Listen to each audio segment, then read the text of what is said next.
जय श्री कृष्णा। राधे राधे साथियों, आपका अपने YouTube channel Avneesh Hindi point पर स्वागत है। अगर आप चैनल पर नए हो तो चैनल को सब्सक्राइब कीजिए। हम हिंदी साहित्य का इतिहास पढ़ रहे थे, जिसमें आदिकाल हमने संपूर्ण पढ़ लिया है। भक्ति काल के भी 5 पार्ट डाल दिए हैं। आज हम उससे आगे पढ़ते हैं। अगर आपने वो नहीं पढ़ा है तो चैनल पर जाके प्लेलिस्ट में आप पढ़ सकते हैं। हंस जवाहिर, जिसकी रचना 1731 में की गई थी कासिम शाह द्वारा। इस रचना में भी पद्मावत व चित्रावली के समान 7 चौपाइयों के बाद एक दोहे का क्रम रखा गया है। इनकी रचना बहुत निम्न कोटि की है। इन्होंने जगह जगह जायसी की पदावली तक ली, पर प्रौढ़ता नहीं है। इंद्रावती व अनुराग बांसुरी, ये किनकी है? नूर मोहम्मद की। इंद्रावती की रचना 1744 में और अनुराग बांसुरी की 1764 में। ये दिल्ली के बादशाह मोहम्मद शाह के समकालीन थे। ये फारसी के अच्छे विद्वान थे। हिंदी काव्य भाषा का ज्ञान सब कवियों से अच्छा था। इस ग्रंथ को सूफी पद्धति का अंतिम ग्रंथ मानना चाहिए। इनकी एक अन्य रचना अनुराग बांसुरी है। अनुराग बांसुरी का भाषा संस्कृत निष्ठ है। अनुराग बांसुरी में कवि ने शरीर, जीवात्मा और मनोवृत्तियों को लेकर रूपक बांधा है। चौपाइयों के बाद दोहा छंद न रखकर 12वें छंद का प्रयोग किया गया है अनुराग बांसुरी में।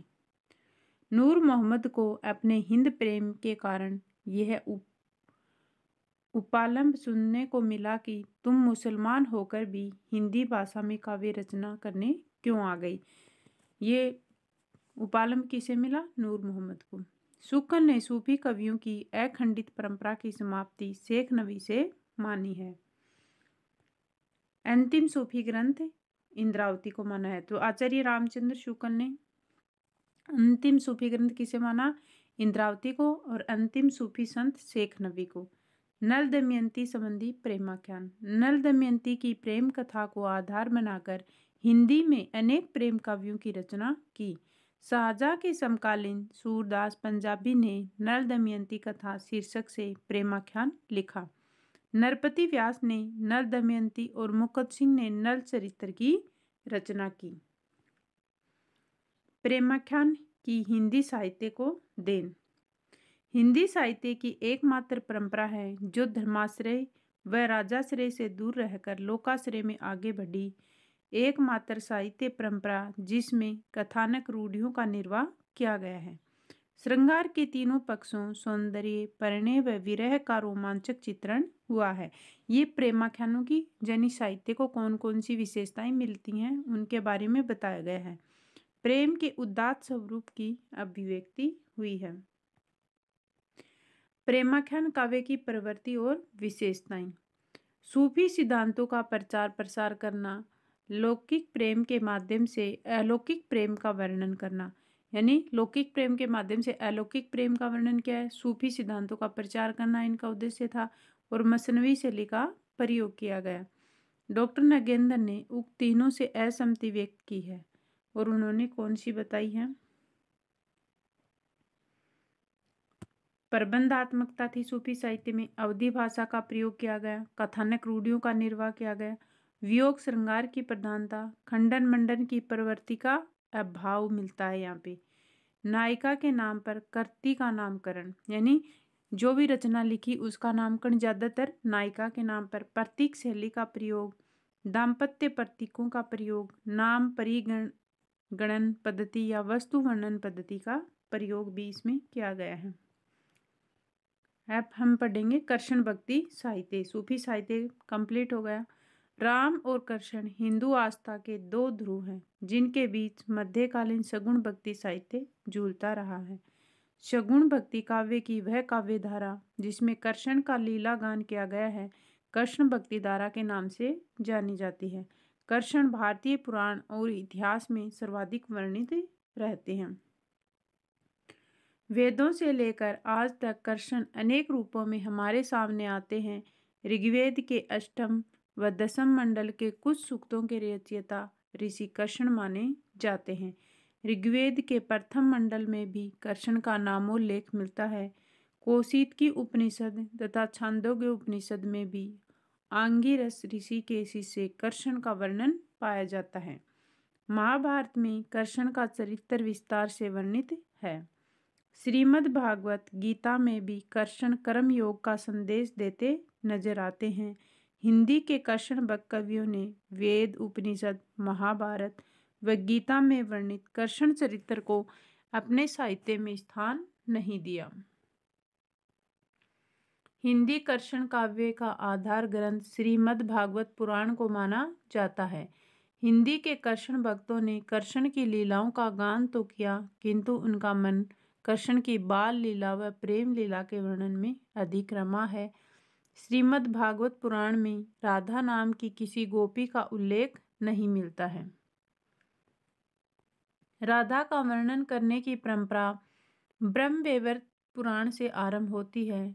संस्कृत साहित्य में कृष्ण चरित्र का उल्लेख सर्वप्रथम अश्वघोष रचित ब्रह्मचरित में मिलता है। जयदेव ने गीत गोविंद में राधा कृष्ण की केली क्रीड़ाओं का सरस चित्रण किया है। हिंदी में कृष्ण काव्य का जनक विद्यापति को माना जाता है। न केवल हिंदी में अपितु समस्त आधुनिक भारतीय आर्य भाषाओं में कृष्ण काव्य का आरंभ कर्ता विद्यापति ही हैं। तो कृष्ण का वर्णन किसने किया? विद्यापति ने। विद्यापति ने अपनी प्रसिद्ध रचना पदावली में राधा कृष्ण की प्रेम लीला का वर्णन किया है। कृष्ण भक्तों को शास्त्रीय आधार प्रदान करने का श्रेय चैतन्य महाप्रभु के शिष्यों रूप गोस्वामी, जीव गोस्वामी व सनातन गोस्वामी को जाता है। रूप गोस्वामी ने उज्ज्वल नीलमणि हरि भक्त रसामृत सिंधु की रचना की। कृष्ण भक्ति को संगठित रूप प्रदान कर जन जन तक पहुंचाने का श्रेय महाप्रभु वल्लभाचार्य व उनके अनुयायियों को दिया जाता है। सगुण भक्ति के 4 संप्रदाय हैं। कौन कौन से हैं? रामानुज संप्रदाय या श्री संप्रदाय, तो इसकी स्थापना रामानुजाचार्य ने की।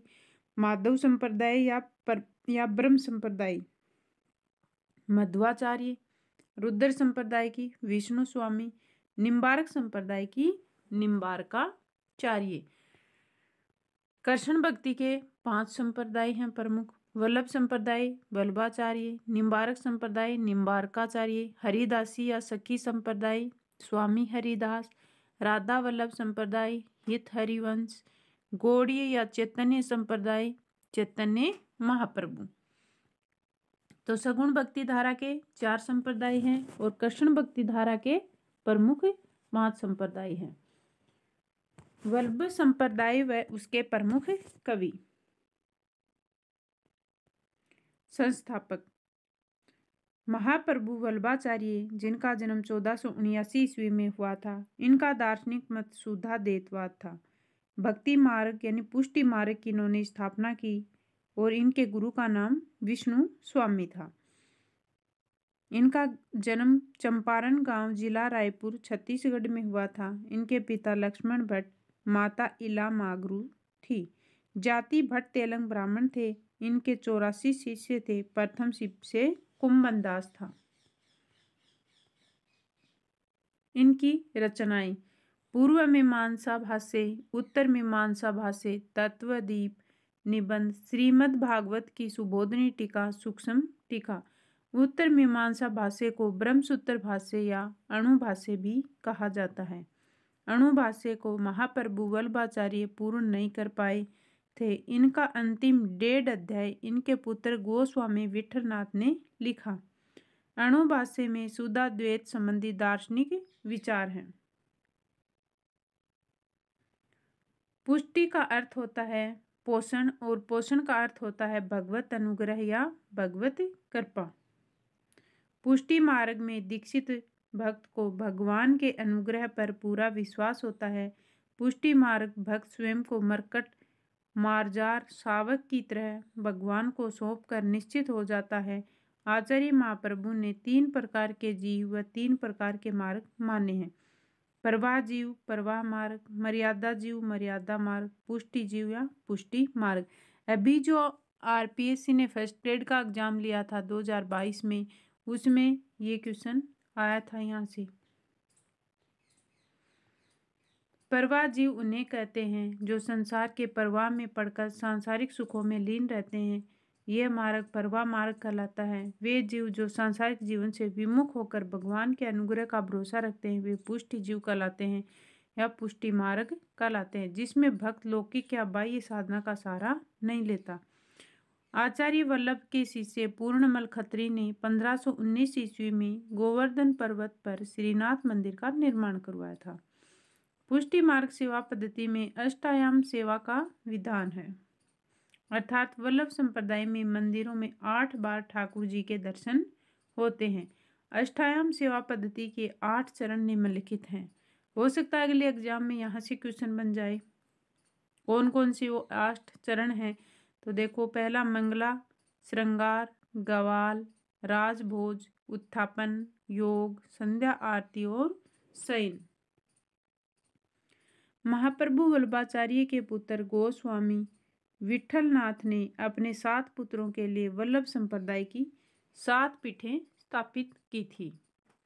इन 7 पीठों में प्रथम पीठ मथुराधीश जी कोटा की है, जो वल्लभ संप्रदाय की राजस्थान में 5 पीठ हैं।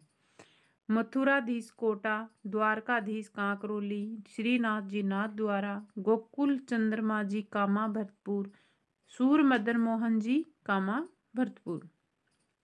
ये 5 प्रमुख पीठ वल्लभ संप्रदाय की राजस्थान में हैं। वल्लभ संप्रदाय की सेवा पद्धति में ऋतु परिवर्तन के साथ दर्शनों के समय व भगवान के भोग व वेशभूषा में बदलाव आ जाता है। इस संप्रदाय में कीर्तन गायन का विशेष महत्व है। 1565 ईस्वी में गोस्वामी विठलनाथ ने अष्टयाम सेवा पद्धति के अनुरूप पद रचना व पद गायन करने के लिए 8 कीर्तनकारों की नियुक्ति की। इन 8 को अष्ट सखा के नाम से जाना जाता है था। इनकी मंडली में मंडली को अष्टछाप कहते हैं।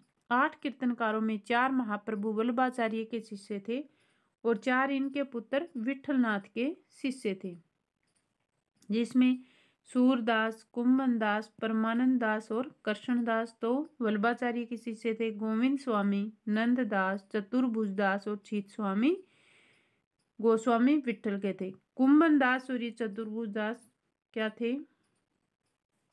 पिता पुत्र थे। कुंभन दास पापा और चतुर्भुज दास इनके बेटे थे।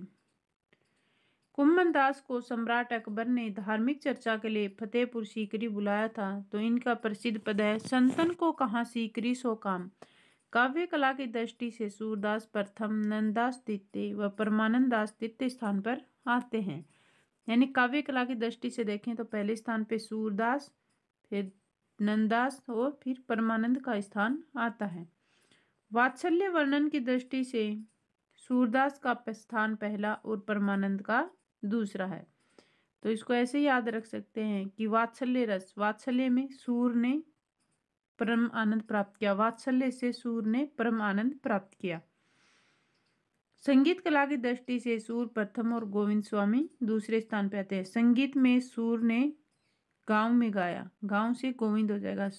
संगीत यानी सूरदास ने गांव में गाया, यानी गोविंद दूसरे स्थान पर आते हैं।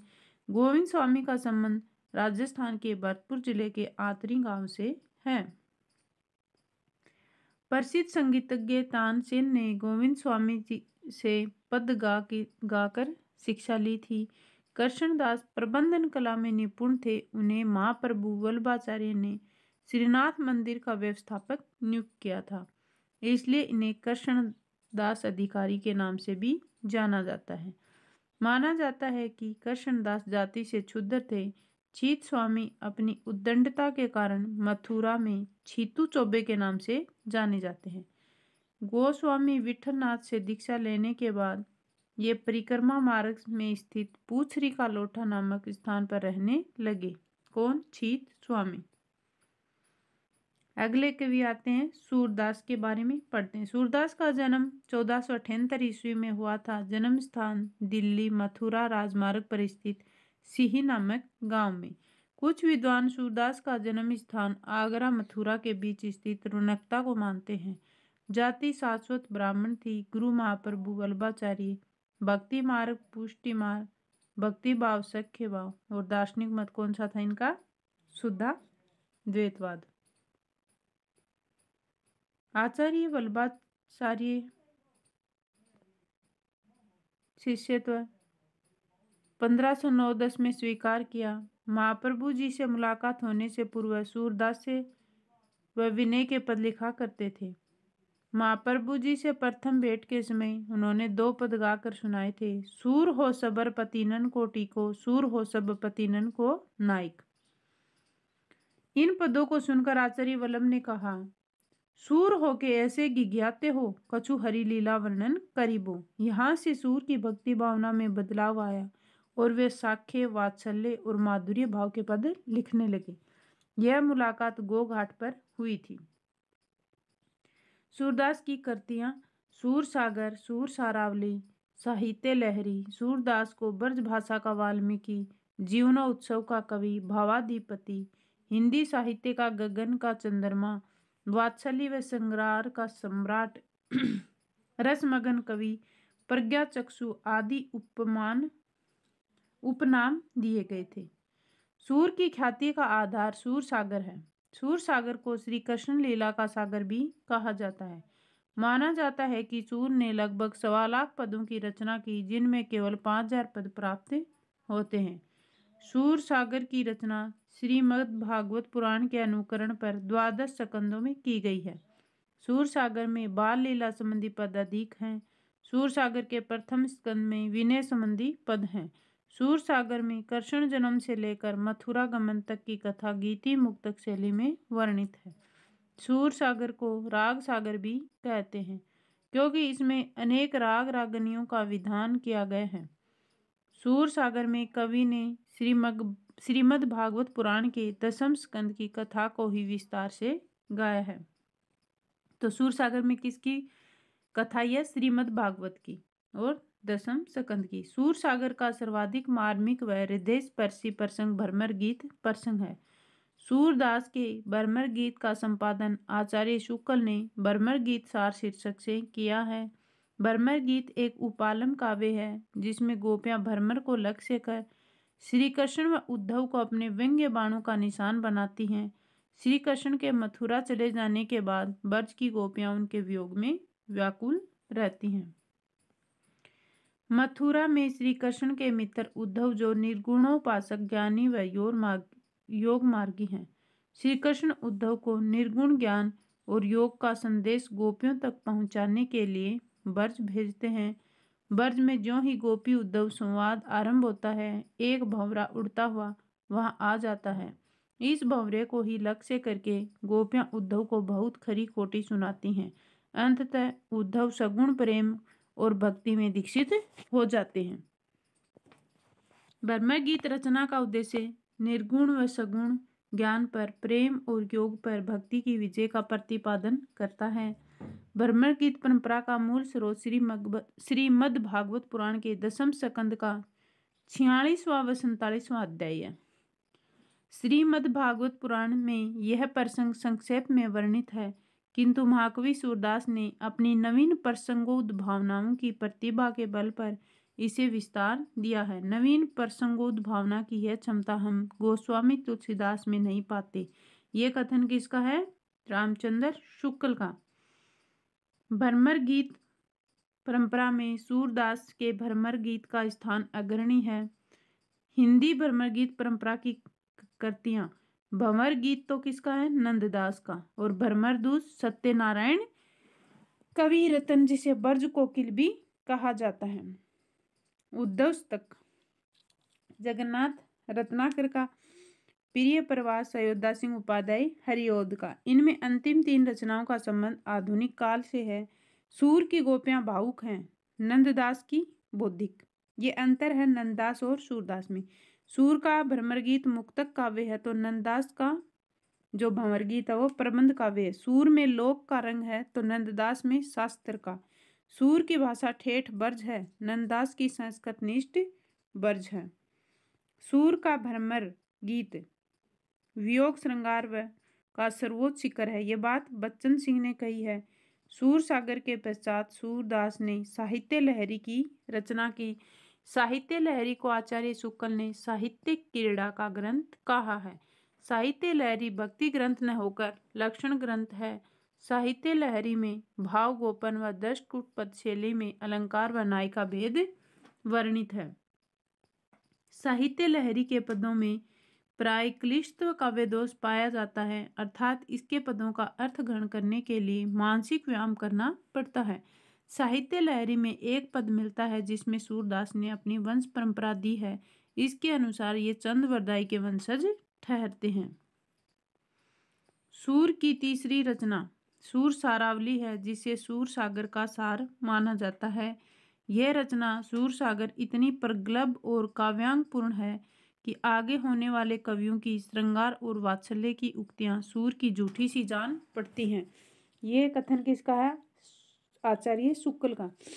सूरसागर किसी चली आती परंपरा का पूर्ण विकास सा प्रतीत होता है। ये बात भी शुक्ल ने कही है।